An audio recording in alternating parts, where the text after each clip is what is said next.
Thank you very much, Mr. President. It's a pleasure to see the General Assembly presided by the Ambassador from Israel. And it's good to see all of you, distinguished delegates, ladies and gentlemen. 3,000 years ago, King David reigned over the Jewish state in our eternal capital, Jerusalem. I say that to all those who proclaim that the Jewish state has no roots in our region and that it will soon disappear. Throughout our history, the Jewish people have overcome all the tyrants who have sought our destruction. It's their ideologies that have been discarded by history. The people of Israel live on. We say in Hebrew, Am Yisrael Chai, and the Jewish state will live forever.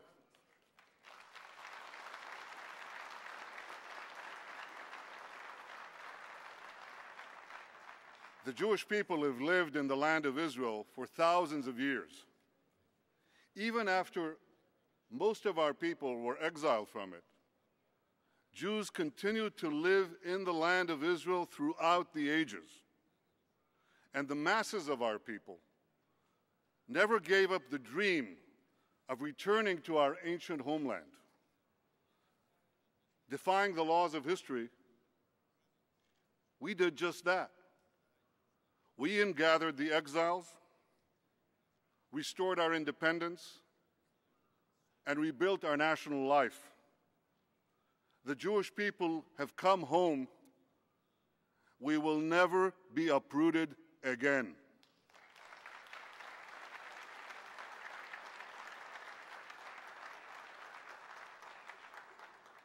Yesterday was Yom Kippur, the holiest day of the Jewish year. Every year for over 3 millennia, we have come together on this day of reflection and atonement. We take stock of our past. We pray for our future. We remember the sorrows of our persecution. We remember the great travails of our dispersion. We mourned the extermination of a third of our people, 6 million, in the Holocaust. But at the end of Yom Kippur, we celebrate. We celebrate the rebirth of Israel. We celebrate the heroism of our young men and women who've defended our people with the indomitable courage of Joshua, David, and the Maccabees of old. We celebrate the marvel of the flourishing modern Jewish state. You see, in Israel, we walk the same paths tread by our patriarchs, Abraham, Isaac, and Jacob. But we blaze new trails in science, technology, medicine, agriculture. In Israel, the past and the future find common ground. Well, unfortunately, that's not the case in many other countries. For today, a great battle is being waged between the modern and the medieval. The forces of modernity seek a bright future in which the rights of all are protected, in which an ever-expanding digital library is available in the palm of every child, in which every life is sacred. The forces of medievalism seek a world in which women and minorities are subjugated, in which knowledge is suppressed, and in which not life, but death is glorified. These forces clash around the globe, but nowhere more starkly than in the Middle East. Israel stands proudly with the forces of modernity. We protect the rights of all our citizens, men and women, Jews and Arabs, Muslims and Christians. All are equal before the law. Israel is also making the world a better place. Our scientists win Nobel Prizes. Our know-how is in every cell phone and computer that you're using. We prevent hunger by irrigating arid lands in Africa and Asia. Recently, I was deeply moved when I visited Technion, one of our technological institutes in Haifa, and I saw a man paralyzed from the waist down climb up a flight of stairs fairly easily with the aid of an Israeli invention. And Israel's exceptional creativity is matched by our people's remarkable compassion. When disaster strikes anywhere in the world, in Haiti, Japan, India, Turkey, Indonesia, and elsewhere, Israeli doctors are among the first on the scene performing life-saving surgeries. In the past year, I lost both my father and my father-in-law. In the same hospital wards where they were treated, Israeli doctors were treating Palestinian Arabs. In fact, every year, thousands of Arabs from the Palestinian territories and Arabs from throughout the Middle East come to Israel to be treated in Israeli hospitals by Israeli doctors. I know you're not going to hear that from speeches around this podium, but that's the truth. It's important that you're aware of this truth. And it's because Israel cherishes life that Israel cherishes peace and seeks peace. We seek to preserve our historic ties and our historic peace treaties with Egypt and Jordan. We seek to forge a durable peace with the Palestinians. President Abbas just spoke here. I say to him and I say to you, we won't solve our conflict with libelous speeches at the UN. That's not the way to solve it. We won't solve our conflict with unilateral declarations of statehood. We have to sit together, negotiate together, and reach a mutual compromise in which a demilitarized Palestinian state recognizes the one and only Jewish state.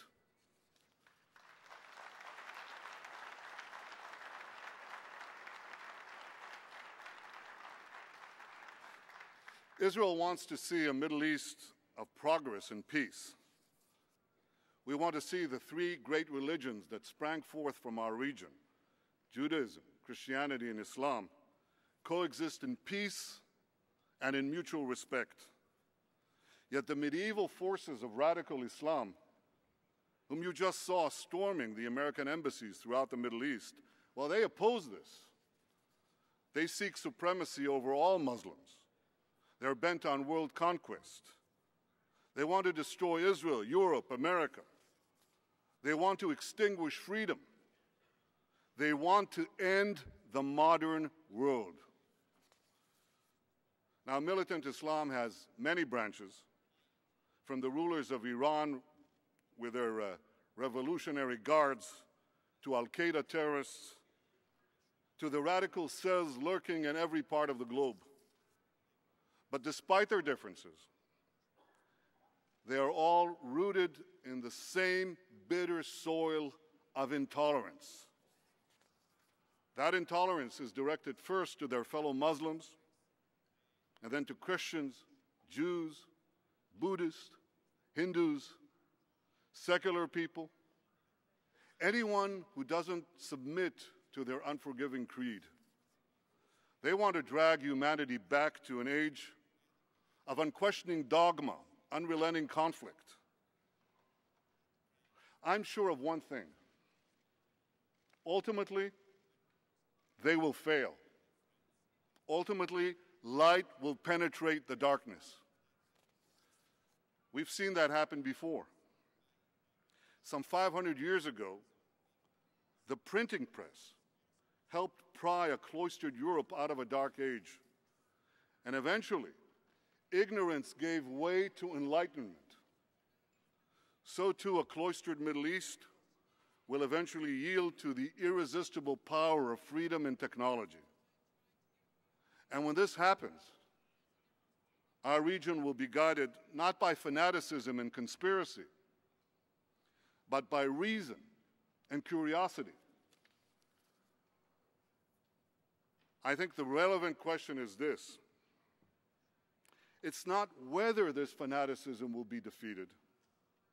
It's how many lives will be lost before it's defeated.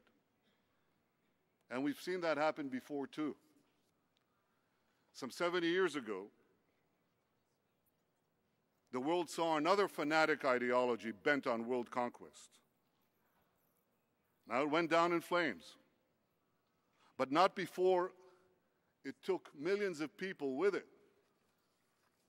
Those who opposed that fanaticism waited too long to act.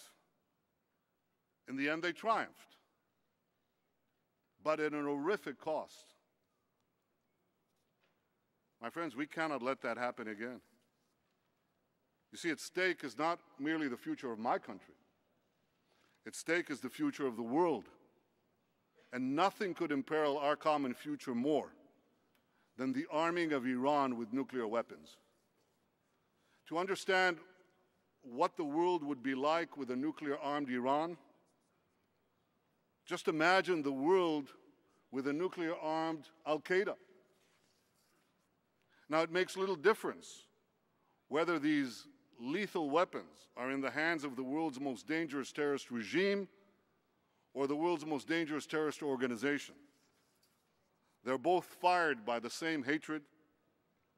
They're both driven by the same lust for violence. Just look at what the Iranian regime has done up till now without nuclear weapons.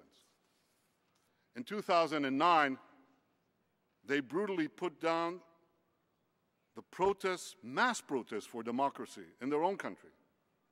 Today, their henchmen are participating in the slaughter of tens of thousands of Syrian civilians, including thousands of children, directly participating in this murder. They abetted the killing of American soldiers in Iraq and continue to do so in Afghanistan. And before that, Iranian proxies killed hundreds of American troops in Beirut and in Saudi Arabia. They've turned Lebanon and Gaza into terrorist strongholds, embedding nearly 100,000 missiles and rockets in civilian areas. Thousands of these rockets and missiles have already been fired at Israeli communities by their terrorist proxies. In the last year, they've spread their international terror networks to 24 countries across 5 continents, from India and Thailand to Kenya and Bulgaria. They've even plotted to blow up a restaurant a few blocks from the White House in order to kill a diplomat. And of course, Iran's rulers repeatedly deny the Holocaust and call for Israel's destruction almost on a daily basis, as they did again this week from the United Nations. So I ask you, given this record of Iranian aggression without nuclear weapons, just imagine Iranian aggression with nuclear weapons. Imagine their long-range missiles tipped with nuclear warheads, their terror networks armed with atomic bombs. Who among you would feel safe in the Middle East? Who'd be safe in Europe? Who'd be safe in America? Who'd be safe anywhere? Now, there are those who believe that a nuclear-armed Iran can be deterred like the Soviet Union. That's a very dangerous assumption. Militant jihadists are not secular Muslims. Militant jihadists behave very differently from secular Marxists. There were no Soviet suicide bombers, yet Iran produces hordes of them. Deterrence worked with the Soviets because every time the Soviets faced a choice between their ideology and their survival, they chose their survival. But deterrence may not work with the Iranians once they get nuclear weapons. There's a great scholar of the Middle East, Professor Bernard Lewis, who put it best. He said that for the Ayatollahs of Iran, mutually assured destruction is not a deterrent. It's an inducement. Iran's apocalyptic leaders believe that a medieval holy man will reappear in the wake of a devastating holy war, thereby ensuring that their brand of radical Islam will rule the earth. Now, that's not just what they believe. That's what is actually guiding their policies and their actions. Just listen to Ayatollah Rafsanjani, who said, I quote, "The use of even one nuclear bomb inside Israel will destroy everything. However, it would only harm the Islamic world." Rafsanjani said, "It is not irrational to contemplate such an eventuality." Not irrational. And that's coming from one of the so-called moderates of Iran.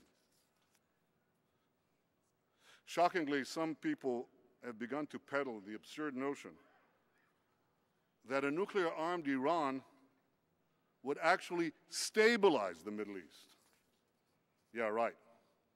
That's like saying a nuclear-armed Al-Qaeda would usher in an era of universal peace. Ladies and gentlemen, I've been speaking about the need to prevent Iran from developing nuclear weapons for over 15 years. I spoke about it in my first term in office as Prime Minister, and then I spoke about it when I left office. I spoke about it when it was fashionable, and I spoke about it when it wasn't fashionable. I speak about it now because the hour is getting late, very late. I speak about it now because the Iranian nuclear calendar doesn't take time out for anyone or for anything. I speak about it now because when it comes to the survival of my country, it's not only my right to speak, it's my duty to speak.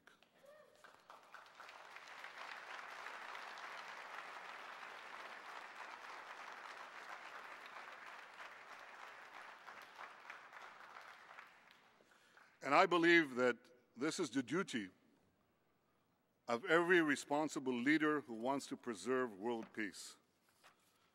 For nearly a decade, the international community has tried to stop the Iranian nuclear program with diplomacy. Well, that hasn't worked.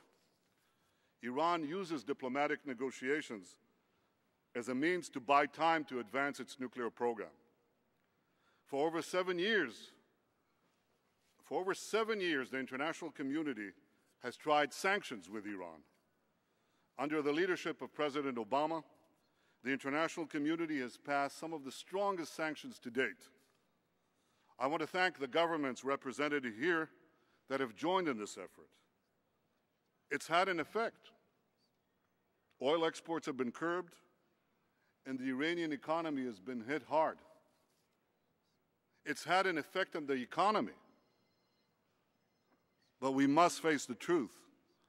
Sanctions have not stopped Iran's nuclear program either.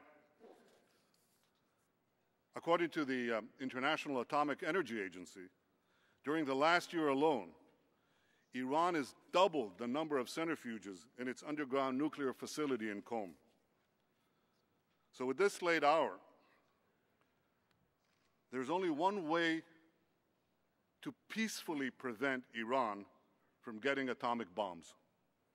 And that's by placing a clear red line on Iran's nuclear weapons program.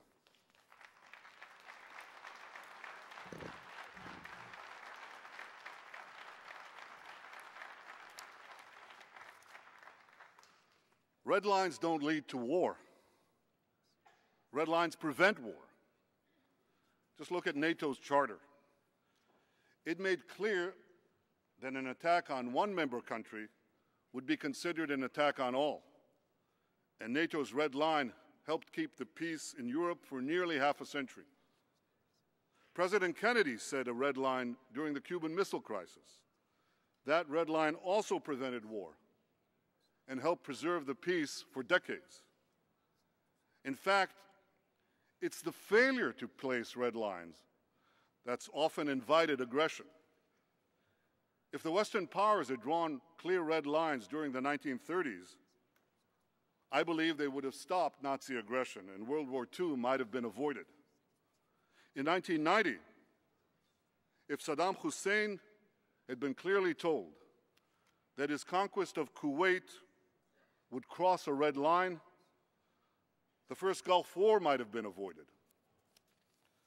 Clear red lines have also worked with Iran. Earlier this year, Iran threatened to close the Straits of Hormuz. The United States drew a clear red line, and Iran backed off. Now, red lines could be drawn in different parts of Iran's nuclear weapons program. But to be credible, a red line must be drawn first and foremost in one vital part of their program, on Iran's efforts to enrich uranium. Now let me explain why. Basically, any bomb consists of explosive material and a mechanism to ignite it. The simplest example is gunpowder in a fuse. That is, you light the fuse and you set off the gunpowder. In the case of Iran's plans to build a nuclear weapon, the gunpowder is enriched uranium. The fuse is a nuclear detonator. For Iran, amassing enough enriched uranium is far more difficult than producing the nuclear fuse. For a country like Iran, it takes many, many years to enrich uranium for a bomb. That requires thousands of centrifuges spinning in tandem in big, very big industrial plants. Those Iranian plants are visible, and they're still vulnerable. In contrast, Iran could produce the nuclear detonator, the fuse, in a lot less time, maybe under a year, maybe only a few months. The detonator can be made in a small workshop the size of a classroom. It may be very difficult to find and target that workshop, especially in Iran. That's a country that's bigger than France, Germany, Italy, and Britain combined. The same is true for the small facility in which they could assemble a warhead or a nuclear device that could be placed in a container ship. Chances are you won't find that facility either. So in fact, the only way that you can credibly prevent Iran from developing a nuclear weapon is to prevent Iran from amassing enough enriched uranium for a bomb. So how much enriched uranium do you need for a bomb? And how close is Iran to getting it? Well, let me show you. Brought a diagram for you. Here's a diagram. This is a bomb. This is a fuse. In the case of Iran's nuclear plans to build a bomb, this bomb has to be filled with enough enriched uranium. And Iran has to go through 3 stages. The first stage, they have to enrich enough low-enriched uranium. The second stage, they have to enrich enough medium-enriched uranium. And the third stage and final stage, they have to enrich enough high-enriched uranium for the first bomb. Where's Iran? Iran's completed the first stage. Took them many years, but they completed it, and they're 70% of the way there. Now they're well into the second stage. And by next spring, at most, by next summer, at current enrichment rates, they will have finished the medium enrichment and move on to the final stage. From there, it's only a few months, possibly a few weeks, before they get enough enriched uranium for the first bomb. Ladies and gentlemen, what I've told you now is not based on secret information. It's not based on military intelligence. It's based on the public reports of the International Atomic Energy Agency. Anybody could read them. They're online. So if these are the facts, and they are, where should a red line be drawn? A red line should be drawn right here.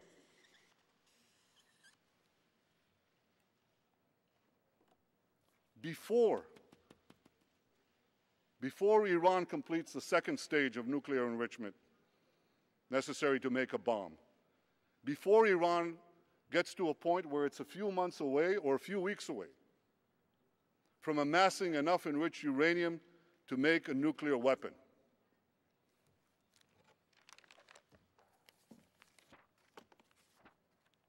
Now, each day, that point is getting closer. And that's why I speak today with such a sense of urgency. And that's why everyone should have a sense of urgency. Now, there are some who claim that even if Iran completes the enrichment process, even if it crosses that red line that I just drew, our intelligence agencies will know when and where Iran will make the fuse, assemble the bomb, and prepare the warhead. Look, no one appreciates our intelligence agencies more than the Prime Minister of Israel. All these leading intelligence agencies are superb, including ours. They've foiled many attacks. They've saved many lives. But they are not foolproof. For over 2 years, our intelligence agencies didn't know that Iran was building a huge nuclear enrichment plant under a mountain. Do we want to risk the security of the world on the assumption that we would find in time a small workshop in a country half the size of Europe? Ladies and gentlemen, the relevant question is not when Iran will get the bomb. The relevant question is, at what stage can we no longer stop Iran from getting the bomb? The red line must be drawn on Iran's nuclear enrichment program, because these enrichment facilities are the only nuclear installations that we can definitely see and credibly target. And I believe that faced with a clear red line, Iran will back down. And this will give more time for sanctions and diplomacy to convince Iran to dismantle its nuclear weapons program altogether. 2 days ago, from this podium, President Obama reiterated that the threat of a nuclear-armed Iran cannot be contained. I very much appreciate the President's position, as does everyone in my country. We share the goal of stopping Iran's nuclear weapons program. This goal unites the people of Israel. It unites Americans, Democrats and Republicans alike. And it is shared by important leaders throughout the world. What I have said today will help ensure that this common goal is achieved. Israel is in discussions with the United States over this issue. And I am confident that we can chart a path forward together.